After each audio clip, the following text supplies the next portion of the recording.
प्रथम ज्योतिर्लिंग सोमनाथ की उत्पत्ति की कथा और उसकी महिमा। कपिला नगरी के कालेश्वर, रामेश्वर आदि की महिमा। शिव पुराण के अनुसार श्री सूत जी कहते हैं, समुद्र तट पर स्थित गोकर्ण क्षेत्र के शिवलिंगों की महिमा का वर्णन किया है। फिर महाबल नामक शिवलिंग का अद्भुत महात्म सुनाकर अन्य बहुत से शिवलिंगों की विचित्र महात्म कथा का वर्णन करने के पश्चात ऋषियों के पूछने पर वे ज्योतिर्लिंगों का वर्णन करने लगे। सूत जी बोले, ब्राह्मणों, मैंने सद्गुरु से जो कुछ सुना है वह ज्योतिर्लिंगों का महात्म तथा उनके प्रकटाय का प्रसंग अपनी बुद्धि के अनुसार संक्षेप में सुनाता हूँ। तुम सब लोग सुनो। मुनि, ज्योतिर्लिंग में सबसे पहले सोमनाथ का नाम आता है, अतः पहले जो उन्हीं के महात्म्य को सावधान होकर सुनो। मुनीश्वरों, महामना प्रजापति दक्ष ने अपनी अश्वनी आदि 27 कन्याओं का विवाह चंद्रमा के साथ किया था। चंद्रमा को स्वामी के रूप में पाकर वे दक्ष कन्याएं विशेष शोभा पाने लगीं तथा चंद्रमा भी उन्हें पत्नी के रूप में पाकर निरंतर सुशोभित होने लगे। उन सब पत्नियों में भी जो रोहिणी नाम की पत्नी थी, एकमात्र वही चंद्रमा को जितनी प्रिय थी उतनी दूसरी कोई पत्नी नहीं। इससे दूसरी स्त्रियों को बड़ा दुख हुआ। वे सब अपने पिता की शरण में गईं। वहां जाकर उन्होंने जो भी दुख था उसे अपने पिता से कहा। वह यह सब सुनकर दक्ष भी दुखी हो गए और चंद्रमा के पास आकर शांति पूर्वक बोले, तुम निर्मल कुल में उत्पन्न हुए, तुम्हारे आश्रम में रहने वाली जितनी स्त्रियां हैं उन सब के प्रति तुम्हारे मन में समानता का भाव होना चाहिए। सूत जी कहते हैं, महर्षियों, अपने ताबात चंद्रमा से स्वयं ऐसी प्रार्थना करके प्रजापति दक्ष घर को चले गए। उन्हें पूर्ण निश्चय हो गया था कि अब फिर आगे ऐसा नहीं होगा, पर चंद्रमा ने प्रबल भावी से विवश होकर उनकी बात नहीं मानी। वे रोहिणी में इतने आसक्त हो गए थे कि उन्हें किसी और का ध्यान ही ना रहा। जब दक्ष को यह पता चला तो उन्हें बहुत दुख हुआ।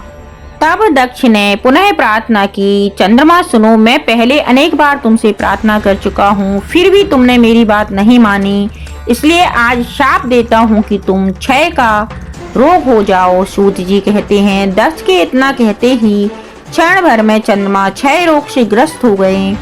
उनके क्षीण होते ही उस समय सब ओर महान हाहाकार मच गया। सब देवता और ऋषि कहने लगे कि यह क्या हुआ, चंद्रमा कैसे ठीक होंगे। मुनि, इस प्रकार दुख में पड़कर वे सब लोग विहील हो गए।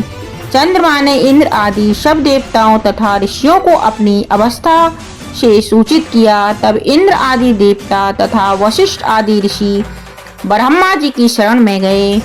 उनकी बात सुनकर ब्रह्मा जी ने कहा, देवताओं, जो हुआ सो हुआ, अब यह निश्चय ही पलट नहीं सकता, अतः उसके निवारण के लिए मैं तुम्हें एक उत्तम उपाय बताता हूँ, आदर पूर्वक सुनो।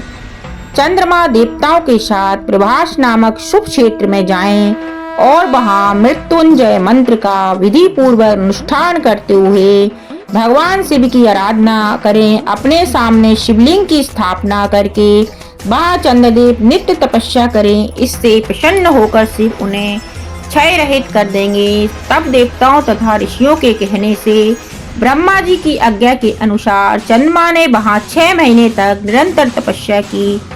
मृत्युंजय मंत्र से भगवान वृषभ ध्वज का पूजन किया। 10 करोड़ मंत्र का जप और मृत्युंजय का ध्यान करते हुए चंद्रमा वहाँ स्थलचित होकर लगातार खड़े रहे। उन्हें तपस्या करते देख भक्त वत्सल भगवान शंकर प्रसन्न हो उनके सामने प्रकट हो गए और अपने भक्त चंद्रमा से बोले। शंकर जी ने कहा, चंद्रदेव, तुम्हारा कल्याण हो, तुम्हारे मन में जो अभिष्ट हो वह वर मांगो, मैं प्रसन्न हूँ, तुम्हें संपूर्ण उत्तम वर प्रदान करूँगा। चंद्रमा बोले, देवेश्वर, यदि आप प्रसन्न हैं तो मेरे लिए एक असाध्य हो सकता है, तथापि प्रभु शंकर, आप मेरे शरीर के एक क्षय रोग का निवारण कीजिए। मुझसे जो अपराध बन गया हो उसे क्षमा कीजिए। शिव जी ने कहा, चंद्रदेव, एक पक्ष में प्रतिदिन तुम्हारी कला क्षीण हो और दूसरे पक्ष में वह निरंतर बढ़ती रहे। तदंतर चंद्रमा से भक्ति भाव से भगवान शंकर की स्तुति की। इससे पहले निराकार होते हुए भी वे भगवान शिव फिर साकार हो गए। देवताओं पर प्रसन्न हो उस क्षेत्र के महत्तम को बढ़ाने तथा चंद्रमा के यश का विस्तार करने के लिए भगवान शंकर उन्हीं के नाम पर वहां सोमेश्वर कहलाए और सोमनाथ के नाम से तीनों लोकों में विख्यात हुए। ब्राह्मणों सोमनाथ का पूजन करने से वे उपासक के क्षय तथा कोढ़ आदि रोगों का नाश कर देते हैं। ये चंद्रमा धन है, कृत हैं, जिनके नाम से तीनों लोकों के स्वामी साक्षात भगवान शंकर भूतल को पवित्र करते हुए प्रभास क्षेत्र में विद्यमान है। वहीं संपूर्ण देवताओं ने सोम कुंड की भी स्थापना की है, जिसमें शिव और ब्रह्मा का सदा निवास माना जाता है।